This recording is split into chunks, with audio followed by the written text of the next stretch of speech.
Michelle Collins, Joy Behar, Candace Cameron Bure, Raven Simone, and Paula Ferris. Now, let's get things started.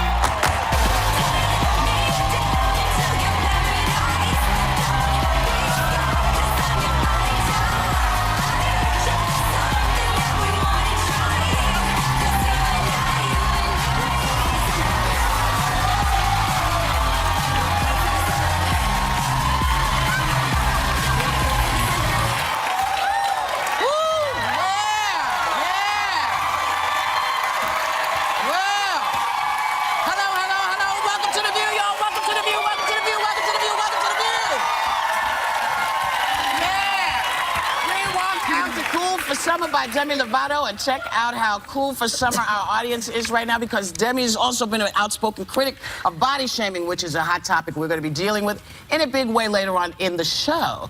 But first, to the hot topics. State Department.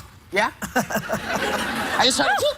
And I thought, okay. There it is. Very good. The State Department probe just found that Hillary Clinton violated government rules by only using her private email server, while she was Secretary of State. You know, is this the last hurrah? What is this for her? Well, they seem to have told her and warned her to not do it at a certain point a couple of years ago, and she didn't do it. She didn't listen. She kept doing what she was doing.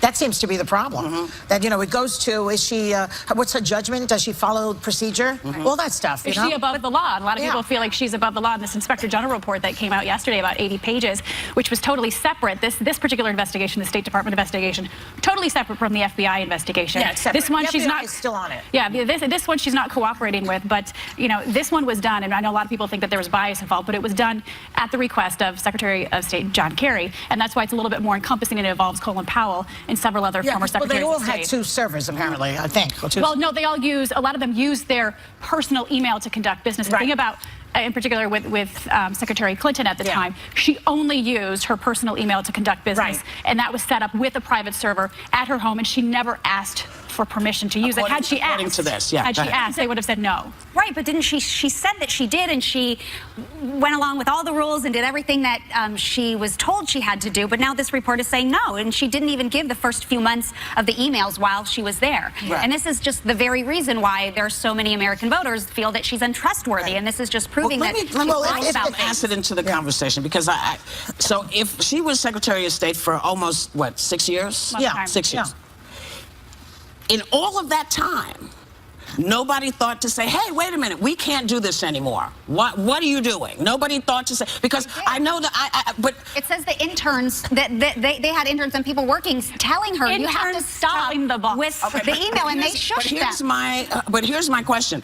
If the higher-ups knew, why did they let it continue? Well, here's exactly what was there to hide? Well, you tell me, what was there to hide? What is there to hide for her? Right, if she had nothing to hide, why wouldn't she comply with everything? I'll tell you exactly why. Because I know that if they grab an email where she's cussing Bill out for some reason because he forgot to bring the cutlets home, it's going to appear in the newspaper.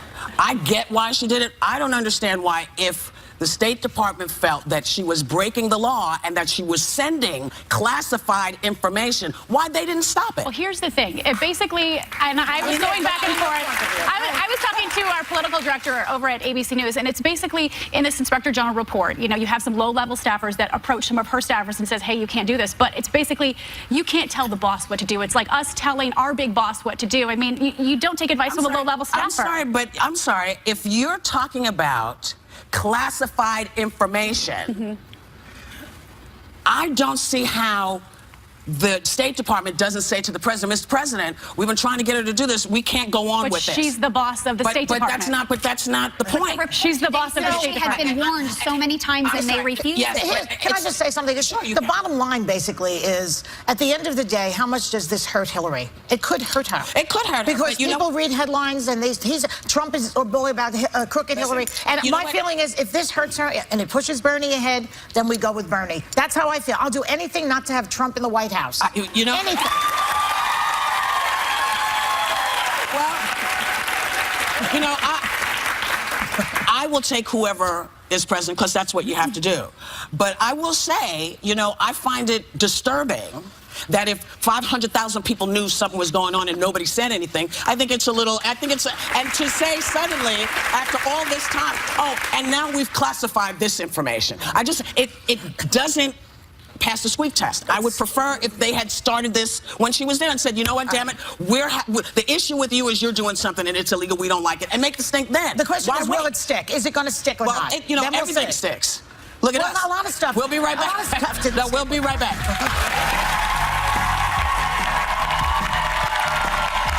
Tracy here. Everyone who's ever felt body shame, listen up. Today, we're taking back the reach, embracing our bodies, and even getting our clothes to step out in beachwear live on The View.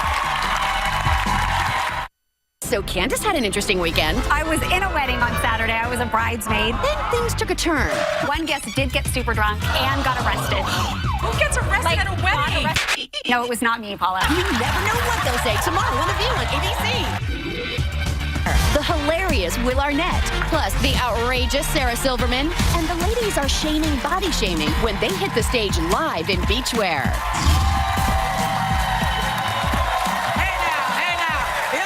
Topic that just keeps coming up around here, body shaming. It's a problem that affects every single woman. So what do we do to shut it down? How do we shut that down? So you start with a guest who has spent a lot of her career helping women reclaim their body confidence. So please welcome our friend and a woman we absolutely adore, style expert, Stacey London. You know, one of the things that's happening is body shaming has become part of our lives in a way that it never was before. Why is that? Well, I think mostly this has to do with social media. I mean, the fact that now everybody can be a celebrity and everybody can put themselves out there, show off whatever they want to show off, that also opens you up to a great deal of criticism. You as celebrities really understand this, right? I mean, this is something that you're used to. Doesn't mean your feelings don't get hurt. But now all kinds of people are seeing themselves on social media, and you've got trolls that are just ready to attack. Yeah. And also, I think that women, psychologically, we've always been more emotionally invested in the way that we look. It's part of our sociobiology, right? But before there was social media, there were those horrible, and they still are around, those horrible magazines. Of course. So we always had magazines to make us feel bad about ourselves. That's absolutely right. And you're not only talking about the ones where it says, oh, look, she gained 10 pounds. No. You're talking about the ones that are saying, basically, here's the standard of beauty. And if you're not young, wealthy, and thin, you don't meet it. And that is unacceptable. Yeah. It's and you have straight hair. Well, and, yeah, you know, it's and all really the stuff skinny. that many people are not, you know. But here's the thing. Do you think that we have set ourselves up to embrace what we are already uncomfortable about for any given reason? Well, you know, it's funny. You would hope that that's what would happen. That, you know, I really think that the millennial era, the millennials themselves, are doing a great deal to kind of move the needle here. And we need to embrace this. I think it's very important that there's a lot more of a forgiving sense and broadening sense of the definition of beauty. Look at what the millennials have been able to do when it comes to gender, when it comes to sexuality. And I really do believe we're moving the needle, well, I'm not a millennial, but they are moving the needle in the right way towards a broader definition of beauty that is inclusive of all of us. I mean, I love to say that we're all... I mean, I came up in the 60s, you know, when girls went wild. Their hair went out and they were showing their bodies all over the place. You know, just look at the footage at Woodstock. You know, I mean, there's like, that's been going on before. They were on drugs, too. To tackle this issue, the lifestyle site Refinery 29 launched a global movement called Take Back the Beach, and we were inspired to team up with them. And we have their senior feature writer here, Kelsey Miller, and she's joining us. Welcome. Thank you. Tell us what Take Back the Beach is all about. So, Take Back the Beach is an initiative that's meant to incite women to claim their space and claim their summer in a body-positive way. Because, of course, body shaming is around all the time.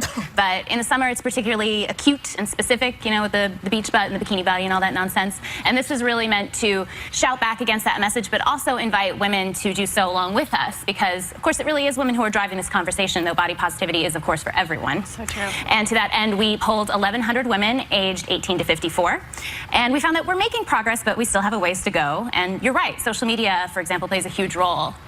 One statistic we found is that 42% reported feeling worse about their bodies as a direct result of social media. Yes. However, on the flip side, 54% said that seeing body diversity represented in media made them feel better. Yes. So it's a powerful tool. It's a great tool. It's a visual tool. So how do we change the conversation? I mean, just verbally, right? We want to all ships rise together instead of women tearing women down. What do you feel you're doing to change the conversation? Each of you. I'm just being me. Yeah, amen. The fact that I'm me is my... I like that. You know, I mean, You know, there's not a lot of shifting. I've always sort of been consistent because I believe that if you don't want to go with what other people are telling you about your body, stay off social media. Do it through the summer. Stay off of it. Right. Stop. And don't read it because it's not helping. That's my attitude. But Candace, how do you deal with it? I mean, you know, again, when you're in the public eye, this is very different. And it's part of my business, so I've always had, you know, things going on about my body and how I look and how I feel, and I think I always had strived to want that perfect body to see if I could get it. And I'll tell you, when I did Dancing with the Stars, I virtually got the body I'd always wanted to have.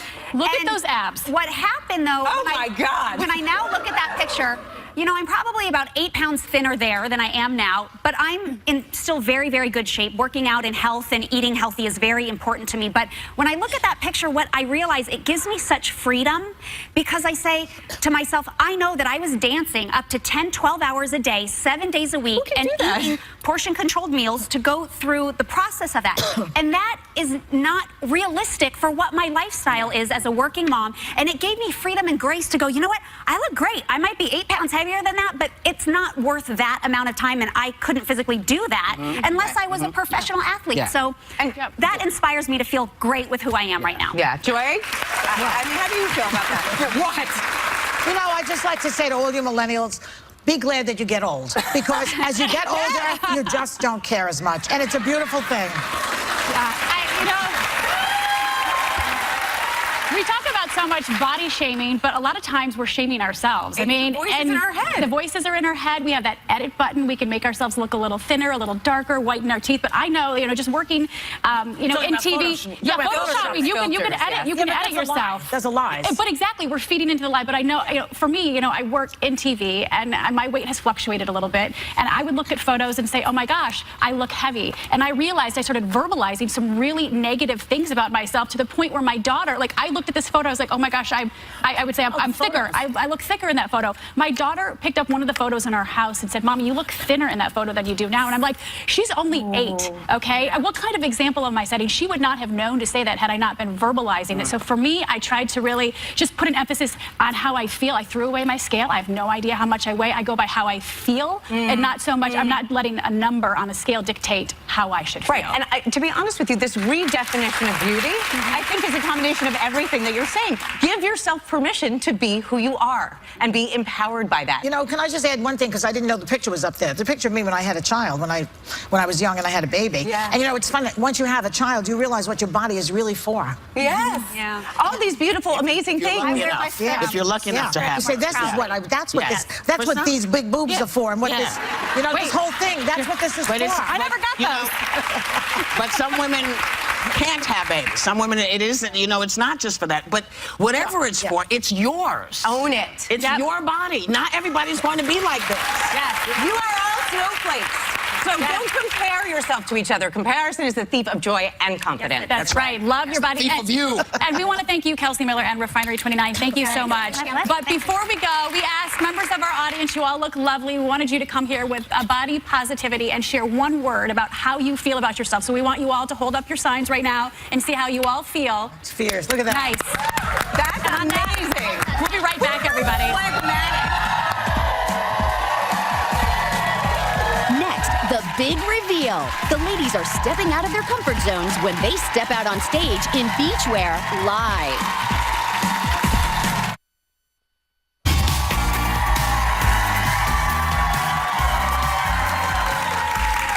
That was Raven and some of our viewers who are showing how they're embracing their body confidence. So today we are taking back the beach and striking a fatal blow against body shaming. So are you ready to see our co-hosts step out of their dressing rooms in outfits that inspire and empower them? Okay, let's start with Whoopi. Whoopi. I look the same as I look all the time.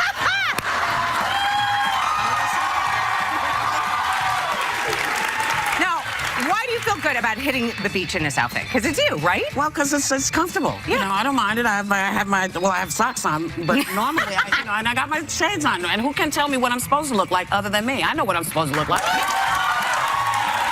and also one thing I'd like to say is that even when you're covered, sometimes in really, really strong sunlight, look for clothing that if it covers you has a sunscreen to it. That way you make sure you don't get burned. Yes, I love it. I burn so easily. You burn easily.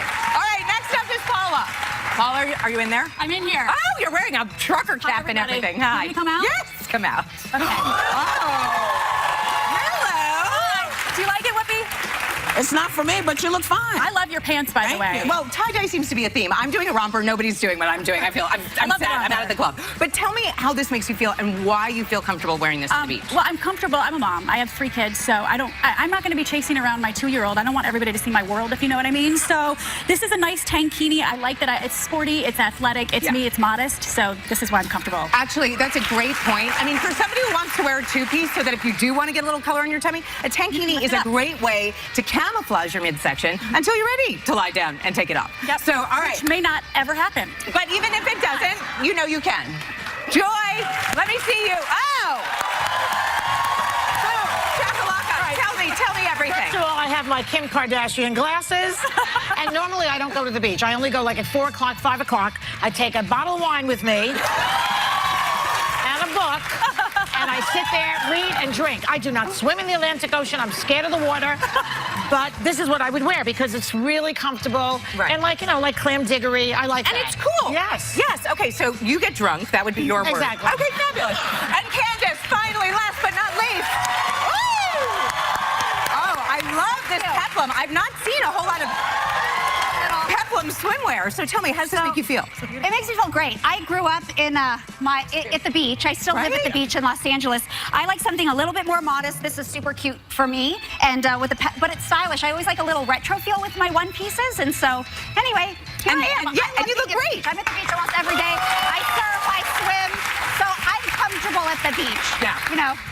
Two pieces sometimes when I'm laying out, but depends on the company. I prefer one piece. But you know what, the thing is also, a peplum is really generally flattering. We talk about it in clothes. It looks great in swimwear as well. Yes, thank you. Excuse me, Paula is stealing my wine. I'm going to go have a glass of grape juice. Great. Well, listen, I just want to say that I feel really comfortable wearing a romper like this. It doesn't feel like overexposed. I am wearing a bathing suit underneath. So if I felt comfortable enough and I was like in my element and because I want to be around my friends who lift me up and empower me, then I would probably take it off and get some sun. You know, it makes me feel good. I love that. That's very cute. Thank you. Yes. Awesome. Okay, thank you, Stacey London. You're welcome. We will be right back.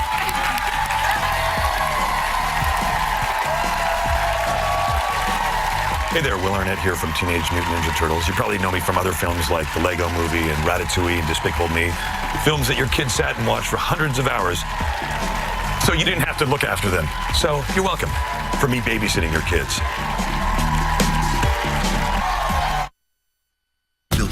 This woman accused him of sexual assault, and now he faces criminal trial. Now Friday night, hear from some of the other women who have shockingly accused him of sexual assault or drugging on a stunning 2020 Friday at 10, 9 Central on ABC. An all-new season of Mistresses premieres Monday on ABC. Summer may be starting soon, but your local Ford store's Memorial Day sales event is quickly coming to an end. These are the final days for you to get great deals on everything in stock. For a limited time, lease a Ford Focus for just $129 a month, or choose between a Fusion or an Escape and lease for only $149 a month. But hurry, you only have until May 31st to lease a Focus for just $129 a month, or choose between a Fusion or Escape and lease for only $149 a month. Only at your local Ford store's Memorial Day sales event. Extreme thrills. Extreme action. Extreme memories. Be a part of the greatest show on earth. A family experience you'll want to share with the world. Ringling Brothers and Barnum and Bailey presents Circus Extreme. Tickets start at $15. Playing now through Memorial Day at Giant Center. For details and tickets, visit the box office or Ticketmaster.com today. Gridlock, dysfunction, partisan bickering. It could all get worse if we send Katie McGinty to the Senate. McGinty's so polarizing, her departure from budget negotiations was heralded as a good thing. So liberal, McGinty promoted the largest tax hike in Pennsylvania history. So extreme, McGinty wants to take Obamacare even further, supporting single-payer health care. Katie McGinty, just another extremely polarizing partisan politician Washington doesn't need. The U.S. Chamber is responsible for the content of this advertising. DC.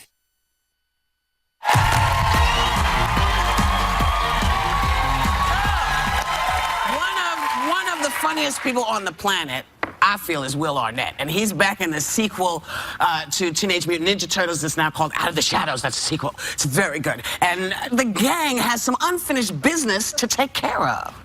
Take a look. We need your help. We? Who's we? Well. if it ain't the prince of the city. Give me a break, Raph. You're the one who told me to take credit from Shredder in the first place. Yeah. And now, in light of the fact that he is who knows where, I'm starting to have profound regrets about our arrangements. So are we just gonna stand around and talk, or Who's this guy? Total loser, bro.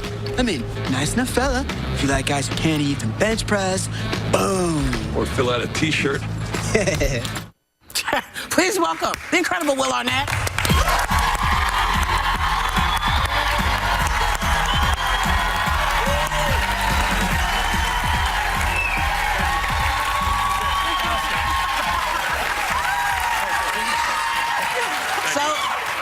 So, Will. Yes, Whoopi. You have two little boys. Yeah.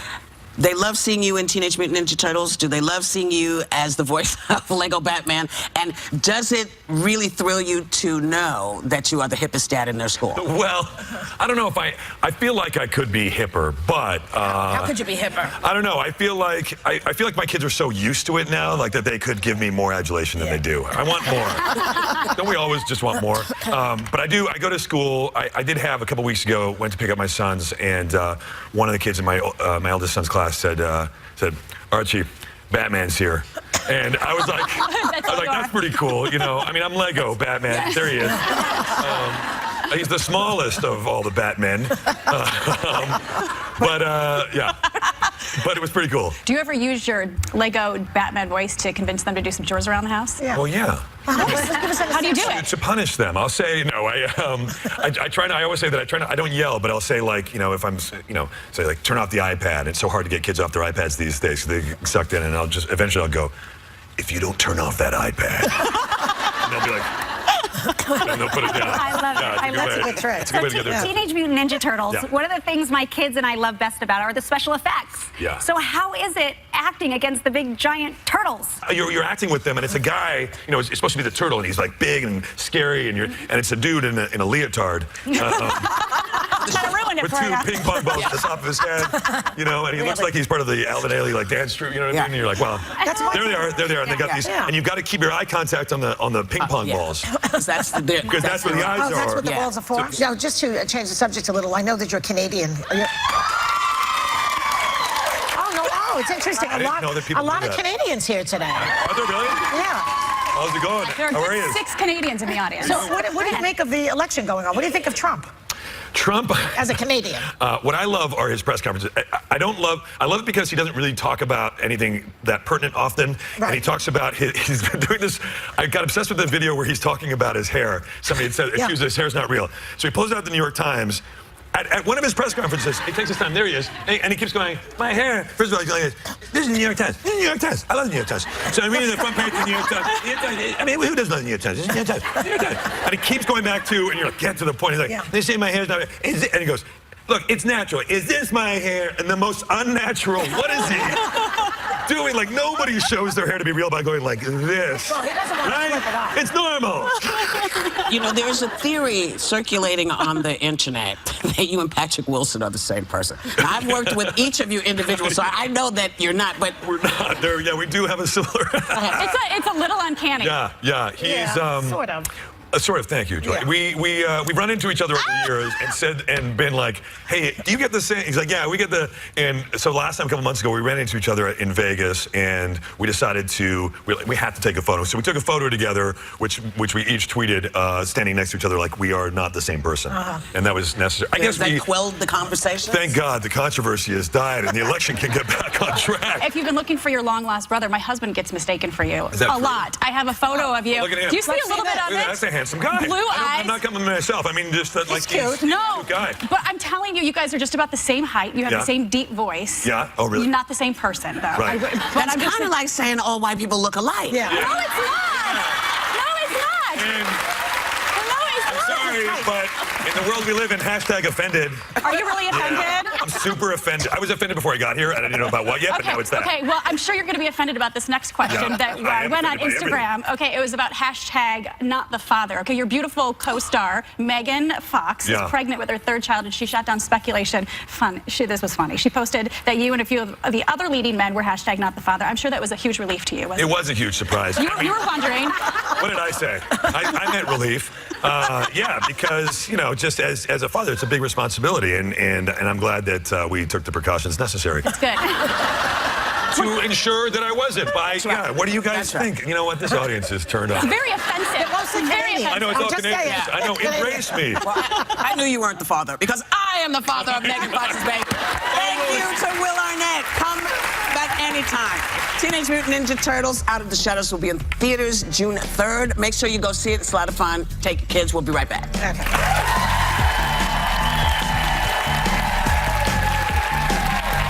You know, everybody always gives me the credit and attention, and the truth is it's really Susie, my Reform rabbi sister, who's the real star. And she, wait, are you actually focusing on her? I'm kidding. No, she's not famous. So tomorrow, the View's hot topics are, let's tell them, ladies. Hot, hot, hot. Too hot. As hot as they come. Enough about me. And hold on, because that's not all. Martina McBride rocks the house. Tomorrow on The View on ABC. Mirrors. They show us. So,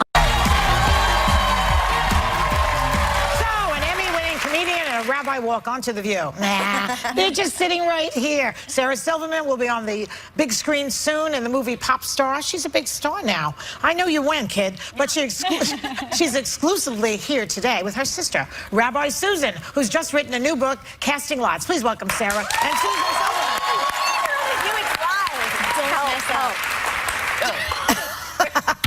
So, I was reading about you guys, and here you have, you know, this one. She says whatever comes into her head. She's like Donald Trump in a certain way. Oh my God, thank you so much. You know what I mean? Don't, just that you say whatever you want to, and I admire that about you. And you're very funny, and she's a comedian. And here you are a rabbi with a bunch of children. Yep. So how did you grow up in the same house exactly? Well, at home, Sarah's basically, in terms of comedy, just one of the crowd. I mean, I'm the least funny. Probably, I don't want to say it. Really? Yeah. Seriously? Come on. Well, who's the funniest one then? Probably Jodine. I don't know. One would argue Susie. How many of you are there? Susie, Laura. Oh, there's when we were in Menudo. Oh my God. In front of the wood stove in our home in New Hampshire. Let's see, that's Jodine is on the left. She's the one that people go, who's your brother? No, that's Jodine. Susie's in the back with a crazy curly perm, and Laura has got the hat and the Boston, and I've got the soft mustache. Can you share a funny story growing up between the two of you, or do you have one about each other? You had one, right? Well, I have many. Yeah, there were many about Sarah. Susie would she would babysit me, and I was only little, and she would take a steak knife out of the kitchen and just muse, it's extra scary because it would be really casual, and she'd just be like, wow, I could kill you right now. I could take your life. That's crazy. It was existential contemplation. It was foreshadowing of becoming a rabbi. I got in honor of Throwback Thursday, we want to dust off a little clip of you from SNL from 1994, where apparently you're using your sister for your material. So take a look. The most important event of this past week was, of course, the wedding of my sister, Susan Silverman, to Yosef Abramowitz. It was a really neat wedding, too, you know, because they took each other's last names and hyphenated it. So now my sister's name is Susan Silverman Abramowitz. But they're thinking of shortening it to just Jews. Does it ever bother you that she uses you for her material? It can't. It's funny. You're kidding. I love it. How did you feel when you just watched that now? It's so funny just hearing my... Well, wow, I do have a nasal voice, actually. I was like, God, I'm so nasal there. I was so nasal back then. But I was talked more like this.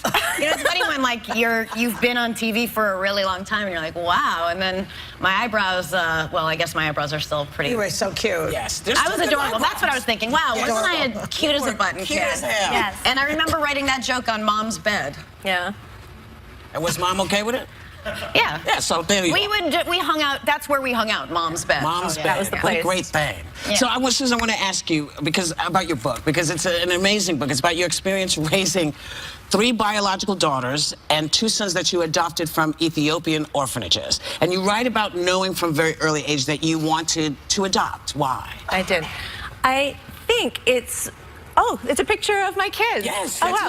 Sorry. Yeah. As my husband insists, our kids. Yes,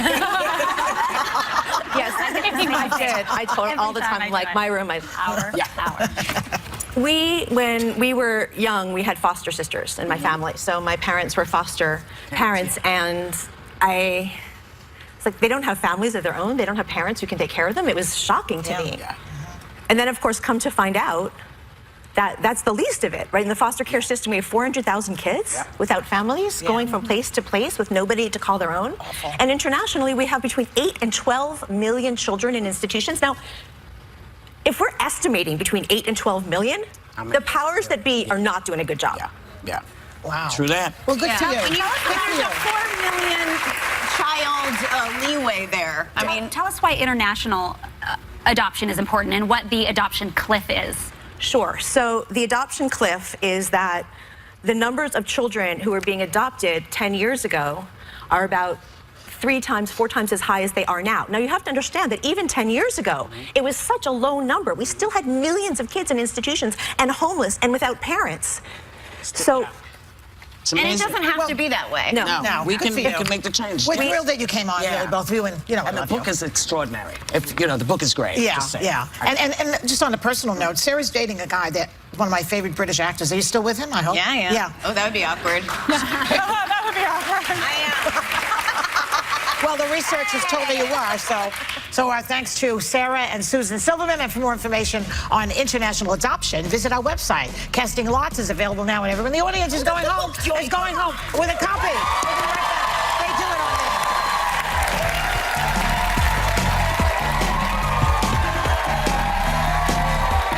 day. Bride performs her latest hit, plus the coolest summer gadgets you'll be running out to buy this weekend.